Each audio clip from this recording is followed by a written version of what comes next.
sekali milih anggota DPRD, sekali milih, ya sudah, DPRD itulah milik gubernur, milik bupati.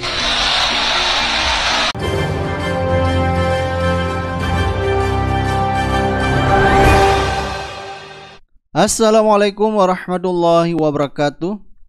Pilkada mahal, Prabowo lempar wacana kepala daerah dipilih DPR dalam perayaan puncak HUT Partai Golkar ke-60 di SICC Bogor ya. Jadi Prabowo mengatakan tidak perlu malu mengakui sistem demokrasi Indonesia terlalu mahal. Nah, karena alasan tersebutlah Prabowo menginginkan yaitu kepala daerah dipilih DPR agar negara tak keluar uang banyak. Lagi-lagi persoalan karena uang ya. Ini semakin memperlihatkan bahwa demokrasi kita semakin mundur kalau seandainya pemilihan kepala daerah dipilih oleh DPR. Dan semakin kentalnya juga terjadi nepotisme. Dan ini akan menguntungkan Prabowo tentunya karena koalisi gemuk Kim Plus ya. Tetapi mereka yang berkoalisi bersama Kim Plus semakin leluasa untuk menentukan siapa calon kepala daerah. Harapan rakyat yang bisa diharapkan dari pemerintah selanjutnya. Yang ada adalah nanti hanya kong kali kong saja. Jadi alasan bullshit saja masalah anggaran ya. Justru nanti anggaran akan dimainkan oleh elit-elit partai. Apalagi ada Mbak Puan, kawan-kawan dari PDIP, kawan-kawan partai-partai lain. Mari kita berpikir, mari kita tanya, apa sistem ini berapa puluh triliun habis dalam 1-2 hari dari negara maupun dari tokoh-tokoh politik masing-masing. Ya kan? Saya lihat negara-negara kita, tetangga kita efisien. Ya, Malaysia, Singapura, India.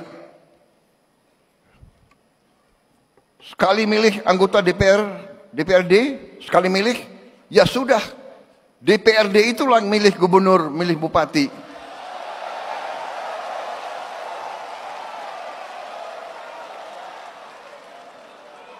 Efisien, nggak keluar duit. Kayak kita kaya, bener nggak? Uang yang bisa beri makan anak-anak kita, uang yang bisa perbaiki sekolah, uang yang bisa perbaiki irigasi, uang yang bisa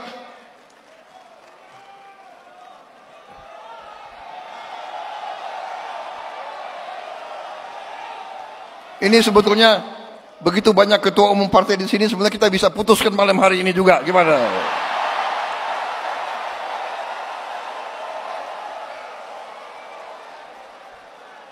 Kalau saya, ya, jangan terlalu dengar itu konsultan asing itu loh. Ya. Saya sekali lagi, saya tidak mau mengajak kita untuk anti orang asing, tidak. Tapi belum tentu mereka mikirin kita kok, ya kan? Hah? Ya kan?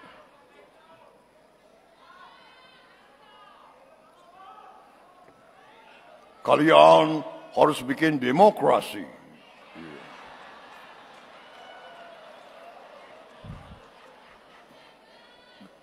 Sebaiknya kalian kalau bisa tiap 3 bulan pilkada. Belum tentu dia, iya kan? Jadi saudara-saudara tadi, saya kira acara malam ini ya bagus tadi, tari-tari gitu, saya suka juga itu. Tapi ini tadi sesuatu yang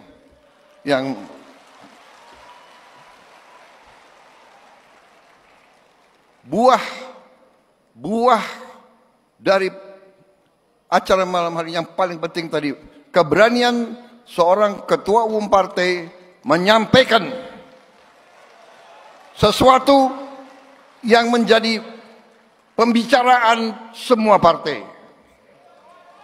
Benar nggak, ketua umum partai, benar nggak? Kalian kembali dari pilkada kapok nggak? Benar nggak? Yang menang, yang kalah begini semua. Baik, coba kita baca beberapa komentar dari netizen ya atas wacana Prabowo, yaitu melempar wacana kepala daerah dipilih oleh DPRD ya. Ada komentar Konrad, kepala daerah dipilih warga aja nih ya Pak. DPRD bisa menyantra APBD, ini sok ngide dipilih mereka. Yang ada eksekutif daerah jadi kacung legislatif daerah. Percuma omon-omon pertumbuhan 8%. Kalau ekonomi daerah dikorbankan karena pimpinannya jadi kacung legislatif dan bukan kacung warga. Ya benar juga ya. Jadi kalau seandainya diserahkan kepada DPRD ya, maka bisa saja kepala daerah jadi kacungnya DPR dan mereka bisa saja secara leluasa ya meminta proyek-proyek ya, karena mereka punya kuasa menentukan bahwa kepala daerah dipilih oleh DPRD. Ada komentar dari Dirkonfian, ngomong gitu tapi bikin kabinet gembrot, pantes mau kudeta B.J. Habibie dan nggak salah nggak pernah milih dia di 2014 dan 2019. Ada komentar dari Rahdani, si Bowo kayaknya mau ngebuktiin omongannya soal Indonesia bubar tahun 2023. Nah, netizen kembali ya mengungkit omongannya Prabowo bahwa Indonesia akan bubar 2030.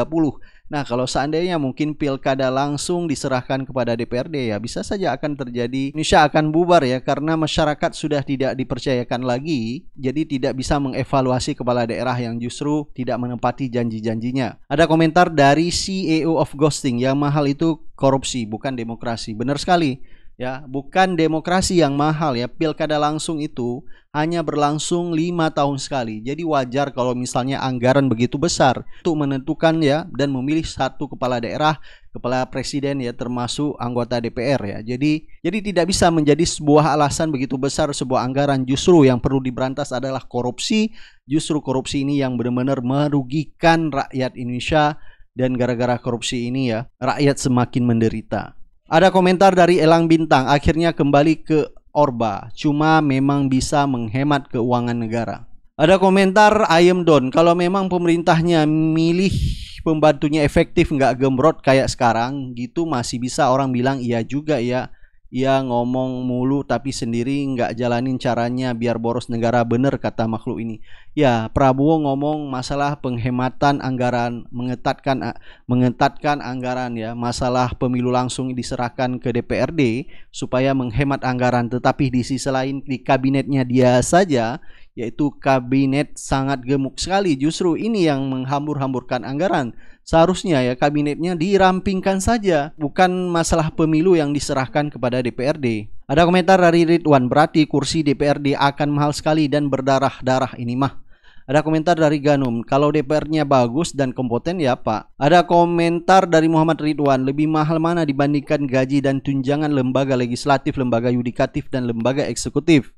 Ada komentar dari Irkam, mending adain pemilu di tingkat daerah dan pemilihnya DPD, DPRD, dan juga para rektor kampus daerah situ. Selesai sistem by poll online. Jadi calon dipimpin dites di depan dewan daerah dan rektor di situ.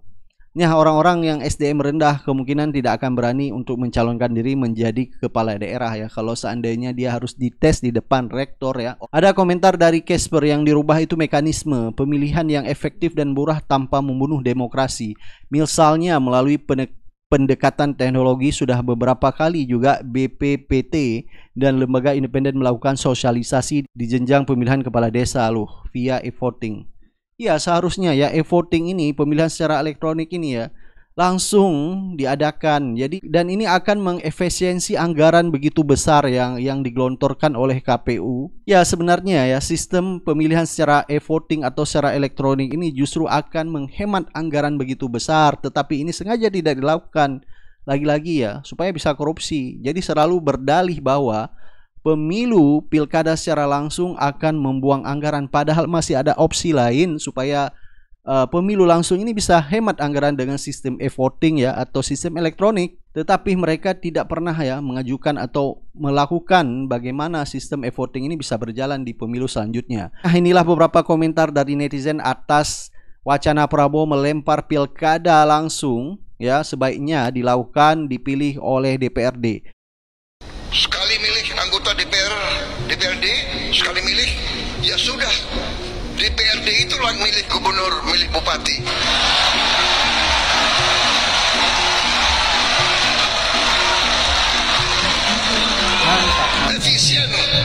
keluar duit.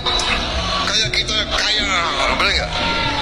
Prabowo mengusulkan pilkada ditiadakan. Jadi pemilihan gubernur sampai bupati itu yang milih DPR ataupun DPRD. Jadi menurut kalian setuju nggak kira-kira kalau kayak gitu lagi sistemnya? Jadi rakyat tidak berhak lagi untuk memilih calon-calonnya. Berarti kalau kayak gitu bansos-bansos udah nggak akan ada lagi. Dan jelas kalau begitu KPU dan Bawaslu dibubarkan aja. Gimana? Setuju nggak? Prabowo kembali lagi buka wacana gubernur, bupati, wali kota kembali dipilih oleh DPRD. Kalau saya sih sebetulnya sependapat, malah saya lebih ekstrem lagi, otonomi daerah dihapuskan saja. Pemilihan umum hanya dilakukan 5 tahun sekali, yaitu memilih presiden dan memilih wakil rakyat. Bupati, wali kota, gubernur biar ditunjuk oleh presiden. Karena otonomi daerah, dengan adanya sistem pemilihan langsung ini, bupati, gubernur, dan wali kota terpilih merasa bahwa dia adalah raja. Dia tidak bisa diatur oleh siapapun. Dia yang menentukan apa yang harus dia lakukan 5 tahun ke depan. Karena tidak ada lembaga yang dia takuti. Karena tidak ada institusi yang dia takuti. Karena dia tidak punya atasan langsung. Maka oleh karena itu menurut hemat saya lebih ekstrim lagi. Otonomi daerah bubarkan saja. Karena hanya menimbulkan perpecahan horizontal. Perpecahan antar individu, perpecahan antar keluarga. Ya. Selain itu juga, apabila nanti bupati, wali kota, dan gubernur ditunjuk oleh presiden, maka bupati, wali kota, presiden itu dia punya atasan langsung, yaitu presiden yang sewaktu-waktu bisa diganti, yang sewaktu-waktu bisa direvisi. Maka oleh karena itu, menurut hemat saya, bupati, gubernur, wali kota biar ditunjuk oleh presiden. Pemilihan hanya dilakukan 5 tahun sekali, yaitu memilih DPR, DPR RI, dan presiden. DPD hapuskan juga, karena kan DPD itu tidak ada tidak ada fungsinya, hanya menghabiskan anggaran, hanya pemborosan semata. Maka oleh karena itu, pendapat ini harus dijadikan sebagai pertimbangan untuk mengambil keputusan di Republik ini. Sekian dan terima kasih. Presiden Prabowo mengusulkan pilkada tidak dipilih secara langsung oleh rakyat. Jadi DPRD kabupaten kota, DPRD provinsi yang memilih kepala daerah. Teman-teman, apakah gagasan ini brilian? Apakah ini gagasan yang baru? Bukan. Sejatinya pilkada awalnya dipilih oleh DPRD. Baru setelah masa reformasi ada pilkada langsung. Dan ini pernah juga digugat di Mahkamah Konstitusi. Mahkamah Konstitusi pun berpendapat bahwa dipilih secara demokratis yang diatur di dalam Pasal 18 Undang-Undang Dasar 45 bukan berarti melanggar konstitusi ketika dipilih oleh DPRD. Baik dipilih secara langsung maupun dipilih oleh DPRD sama-sama demokratis, tidak bertentangan dengan konstitusi. Tetapi teman-teman, menurut saya soal money politik yang marak akibat dari perilaku elit politik yang koruptif. Artinya penyakit korupsi tidak hanya pada level elit, sudah merembet sampai kepada masyarakat. Mulai pilkades, pemilu legislatif, pilkada, semuanya ngomong soal duit.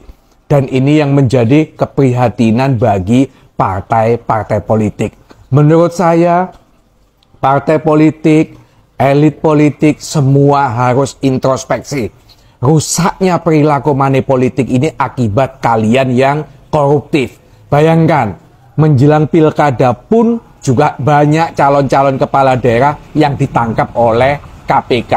bukankah penyakit koruptif ini di level elit tidak berhenti, di level elit tidak semakin mundur, tidak semakin diminimalisir, tapi semakin merajalela. Kalau mau menghilangkan sifat koruptif di masyarakat, harus dimulai dari elit politik dulu. Nah, kemarin juga sempat heboh, yaitu Prabowo yang merosting Bahlil, ketua Golkar ya, dalam acara HUT Golkar ke-60 di Bogor.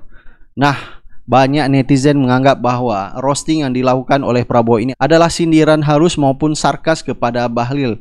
Tetapi kalau kita lihat, Bahlil hanya ketawa saja, padahal jelas sekali Prabowo menyindir ya seorang ketum Golkar yang menjadi dulu Menteri Investasi di saat Mulyono menjabat, tetapi Bahlil ini tidak bisa bahasa Inggris. Anda bahasa Inggrisnya bagus nggak gitu kan? Waktu saya ketemu, saya tanya, Pak Bahlil, Anda pelan-pelan, saya nanya yang nggak enak, tersinggung. Pak Bahlil, Anda lulus dari universitas mana? Pak, universitas saya nggak ada di Google, katanya. Habis itu, Anda kalau ketemu investor asing gimana? Ya kan? Saya nggak mau tanya, Anda bahasa Inggrisnya bagus nggak, gitu kan?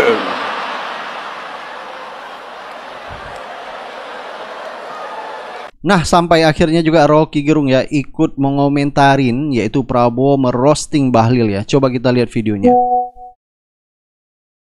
Pak Bahlil tinggal menginterpretasikan tuh konten dari roastingannya Pak Prabowo. Tapi oke, dalam politik selalu ada dua ide. Yang pertama mengaktifkan sebutannya mengaktifkan potensi untuk memperoleh perhatian. Yang kedua adalah justru menghalangi supaya perhatian itu tidak potensial untuk membatalkan relasi, kan itu maksudnya tuh. Jadi kalau kita lihat atau kita nonton acara itu, ya gestur Pak Prabowo juga mendua antara menghibur dan berupaya untuk memberi atau mengedarkan a kind of sejenis satire itu kan. Itu sebetulnya yang kita maksud dengan gimmick di dalam bahasa politik itu. Tapi sekali lagi, semua hal yang sifatnya gimmick di dalamnya ada pesan. Dan pesan itu mesti di decoding dalam kerangka apa pesan itu dibuat tuh. Kenapa dipakai soal kemampuan berbahasa? Kenapa yang diuraikan itu adalah soal asal-usul edukasi Pak Bahlil misalnya. Kan itu semua yang kita sebut di dalam narasi-narasi roastingan selalu ada konteks dan ada kontradiksi. Nah, memahami konteks artinya melihat kenapa sesuatu diucapkan justru di forum yang ulang tahun Golkar. Kenapa kontradiksinya diperlihatkan justru pada Bahlil? Kan semua itu yang kita duga dengan kuat upaya untuk menimbulkan interpretasi itu. Dan interpretasi itu tentu adalah interpretasi dari publik. Apakah itu terkait dengan peristiwa-peristiwa sebelumnya di Golkar atau dengan Bahlil, atau itu tidak dikaitkan dengan peristiwa-peristiwa tertentu yang mungkin sekali terjadi pada beberapa menteri selain Bahlil. Itu yang disebut kue sera-sera, and the future is not ours to see. Terserahlah apa yang akan ditafsirkan. Tapi tafsir pertama tentu dari netizen bahwa Prabowo mampu untuk mengolah suasana dan menimbulkan semacam teka-teki politik. Bahlil ini kan sebagai politisi dan pejabat negara memang sangat kontroversial. Tentu orang mencatat yang terakhir adalah soal gelar doktornya yang diraih dari UI ya. Jadi ketika Pak Prabowo merostingnya, banyak yang ini juga menafsirkannya lebih secara politis, apalagi para netizen. Ya, dalam narasi politik Indonesia, Bahlil itu B-A-H-L-I-L bukan sekedar nama ketua umum Golkar, tapi nama dari sebuah kontroversi itu. Kalau orang sebut Bahlil, kadang-kadang disatirkan tuh. Tapi ada hal yang unik pada Bro Bahlil ini, bahwa dia mampu untuk menelan semua kontroversi itu dan dikembalikan dalam bentuk gestur yang apa adanya. Jadi itu juga satu keunikan pada sang ketua Golkar. Di dalam banyak kontroversi, mulai dari keterpilihan atau naiknya Bahlil ke tampuk tertinggi dari Golkar, di situ kontroversi terjadi. Kontroversi Bahlil dengan Pak Luhut juga disaksikan dan didokumentasikan dalam sejarah narasi politik kita tuh. yang terakhir, dan saya kira bukan yang terakhir, yang belakangan dan pasti masih ada yang akan berlanjut, yaitu kontroversi Bahlil ketika diuji di Universitas Indonesia itu masih berlanjut dan kita belum tahu apa keputusan Dewan Guru Besar. Tapi kemampuan Bahlil untuk mengolok-olok bahkan keadaan itu menunjukkan ada kematangan pada dia tuh. Nah, saya kira itu hal yang keunggulan dari Bahlil, kita mesti sebut sebagai keunggulan. Tetapi di dalam konteks hari-hari ini, dalam upaya Prabowo misalnya untuk mencari tempat yang paling enak buat Pak Jokowi, yang pasti akan menuntut semacam kepastian dari Pak Prabowo, dia nanti mau di mana di dalam politik menuju 2009, mau ada di Gerindra, atau mau direkonsiliasikan kembali dengan PDIP, atau mau diselundupkan ke Golkar, kan itu yang jadi konteksnya tuh. Dan Bahlil mungkin mengerti bahwa dia betul-betul dilatih secara secara politik oleh Jokowi. Dilatih artinya dipersiapkan untuk jadi semacam Trojan horse itu buat politik Jokowi. Kan Golkar apapun tetap masih dianggap sebagai hasil dari rekayasa politik Jokowi. Jadi kelihatannya itu yang mungkin harus diterangkan sebagai kondisi, sebut aja kondisi atau peluang untuk membaca apa sebetulnya yang dimaksudkan oleh Pak Prabowo dengan merosting Ketua Umum Golkar itu. Kalau kita bicara soal Bahlil, saya pikir sekarang ini kita nggak bisa melepaskannya dari Jokowi. Karena bagaimanapun juga Bahlil itu bisa menjadi Ketua Umum Golkar, bahkan kemudian sudah jadi Menteri Pertambangan dan Menteri ESDM ya karena ada nama Jokowi, orang titipan Jokowi. Nah, kaitannya dengan spekulasi kemana Jokowi akan berlabuh setelah dia dipecat dari PDIP, itu yang sangat menarik dikaitkan dengan posisi Bahlil sekarang jadi Ketua Umum Partai Golkar. Ya tentu publik dan netizen tetap melanjutkan pertanyaan, apakah roastingan Pak Prabowo itu semacam pengantar untuk mulai satu siasat di dalam memenuhi strategi Prabowo supaya Pak Jokowi misalnya bisa ditempatkan di Golkar, dalam pengertian lebih baik ditempatkan di Golkar daripada diberi tempat di Gerindra. Kan juga Gerindra menginginkan ada semacam purifikasi itu, artinya Gerindra itu harus diselenggarakan politiknya berdasarkan proses kaderisasi di dalam Gerindra sendiri. Sementara Jokowi tentu dikader di PDIP yang kemudian dinyatakan sebagai kader yang tak berguna lagi kan, karena dikeluarkan dari kartu keluarga besar PDIP Perjuangan.